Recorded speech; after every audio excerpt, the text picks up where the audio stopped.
Let's start with binary operation on natural number defined by a star b is equal to HCF of AB. तीन question यहाँ पर पूछ रखे हैं.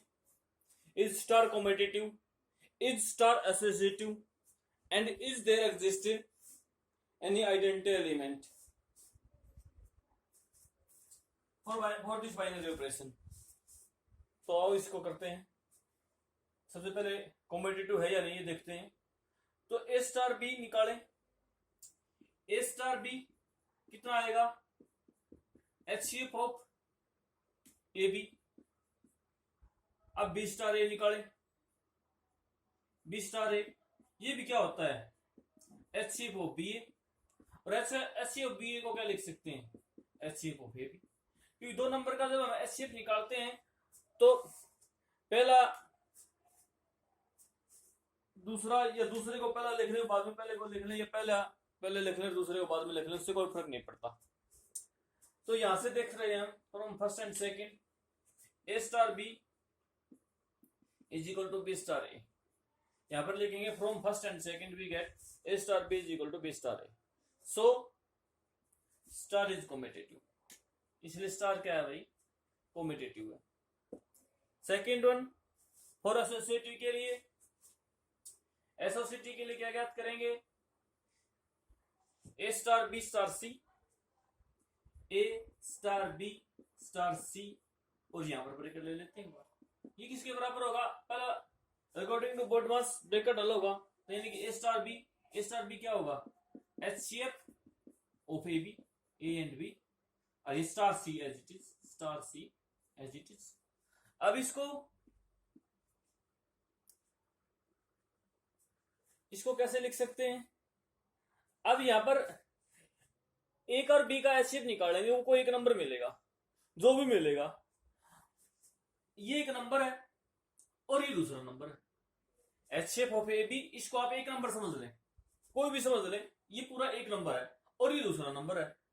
पहला नंबर स्टार, दूसरा नंबर क्या है? Operation A star B, HCF of पहला नंबर दूसरा नंबर. तो इसी प्रकार से लग देंगे. इसको लिख सकते हैं HCF of A B and C. ये फर्स्ट होगी. अब निकालें, अब फाइंड आउट करेंगे A star B star C. अब यहां पर ब्रैकेट लें, इसको as it is A star, इसको ऊपर लगाएं. फार्मूला ये बी स्टार सी किसके बराबर होगा? HCF of B comma C. और ये एक नंबर है, ये पहला नंबर, ये दूसरा नंबर. इसको ए स्टार बी, तो क्या करेंगे? HCF of this and this, HCF of A B and C. ये second. From first and second क्या मिला? फर्स्ट एंड सेकंड से क्या मिला हमें? A star B star C is equal to A star B star C. So star is competitive. यहां पर लिख देंगे so star is, therefore star is associative.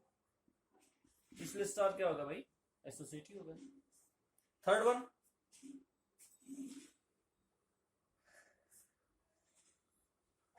One क्या है? हमने ये बताना है आइडेंटिटी एलिमेंट एग्जिस्ट करता है या नहीं. तो मान लेते हैं आइडेंटिटी एलिमेंट ई है. Let E be an identity element for the given operation and set that E be an identity element. Now अगर E identity element है तो A star E is equal to A होगा, is equal to E star A होगा.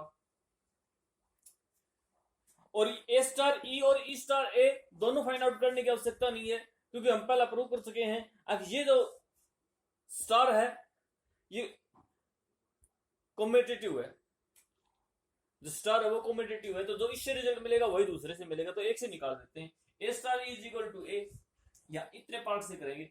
ए star ई किसके बराबर होगा? HCF of A and ई.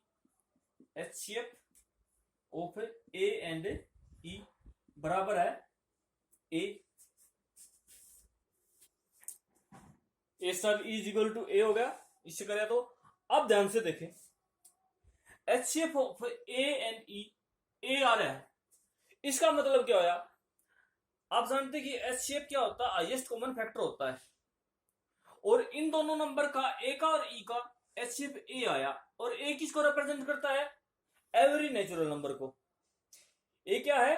यानी arbitrary natural number है, यानी कि एवरी नेचुरल नंबर ए की वैल्यू हम अलग अलग बदल के लेंगे, और HCF ऑफ ए एंड ई, ए आता है, तो इसका मतलब जो ये ई है ये इस ए से बड़ा है, क्योंकि दो नंबर का जब HCF आता है, जो उन्हीं में से कोई नंबर में से आता है, तो HCF हमेशा छोटे बड़ा आता है। जैसे कि 4 का और 8 का HCF निकालें तो 4 आएगा। ये मान लीजिए ए है, ये ई, लेकिन ये ए की वैल्यू तो चेंज होगी, ए की वैल्यू तो 16 ले ले, फिर 8, तब HCF 16 नहीं आएगा, अब इनका 8 आएगा। इसलिए ए का ई का HCF यदि ए आता है, तो इसका मतलब ई क्या होया? ए से बड़ा होया, लेकिन ए तो चेंज होगा। ई जैसे कि मान लीजिए मैंने 4 निकाल दिया एक बार, ई एक बार 8 हो गया मेरा, ये 8 हो गया, लेकिन ए जब मैं 16 करूंगा तो ई फिर चेंज हो जाएगा। और ई की अगर किसी सेट में हमने पढ़ा है आइडेंटिटी एलिमेंट यूनिट होता है, अगर एग्जिस्ट करता है, तो इसका मतलब ए और ई का HCF ए हो नहीं सकता, ठीक है, नॉट पॉसिबल, ठीक, क्योंकि ई की अलग अलग वैल्यू के लिए, जैसे कि ए की वैल्यू बदलांगे और मैंने यहाँ पर ए की वैल्यू चेंज करेंगे, वापिस वही ए जो यहाँ पर ए लिया वही ए यहाँ पर लाना चाहता हूं, तो फॉर डिफरेंट वैल्यू ऑफ ए, ई की भी वैल्यू क्या होगी? डिफरेंट होगी, और ई की वैल्यू एक से ज्यादा होगी, यानी कि आइडेंटिटी एलिमेंट एक से ज्यादा हो गया, तो ये पॉसिबल नहीं होता है किसी भी सेट के लिए। तो यहाँ पर हम क्या लिखेंगे? It is not possible, it is not possible, इसलिए पॉसिबल नहीं है, क्योंकि ए की वैल्यू अगर चेंज करेंगे तो उसके साथ ई की वैल्यू भी चेंज होगी। जैसे कि एक उदाहरण मैंने इसमें बताया, जैसे कि मान लीजिए ए आपने 4 लिया और ई मान लीजिए 8 ले लेते हैं, तो HCF हमारा 4 आ जाता है, इनका HCF क्या आ गया? 4 आ गया। अब अगर और किसी ए के लिए, क्योंकि ए तो किसको रिप्रेजेंट कर रहा है? किसी ऑल नेचुरल नंबर को रिप्रेजेंट कर रहा है, तो ए की 4 के बाद 5, 6, 7, 8 ये अलग अलग लूंगा, मान लीजिए यहाँ पर 5 लूंगी मैं, तब HCF क्या आएगा?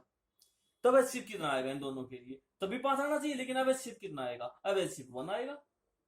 तो ये कोई भी नंबर ई इसका आइडेंटिटी एलिमेंट नहीं है। सो इसलिए नीचे लिख देंगे, so E does not, identity element does not exist for this binary operation in the set of natural number. इसलिए नीचे लिख देंगे it is not possible, so identity element does not exist for the this operation, for the operation star in the set of natural number. ये लिख दें, question complete.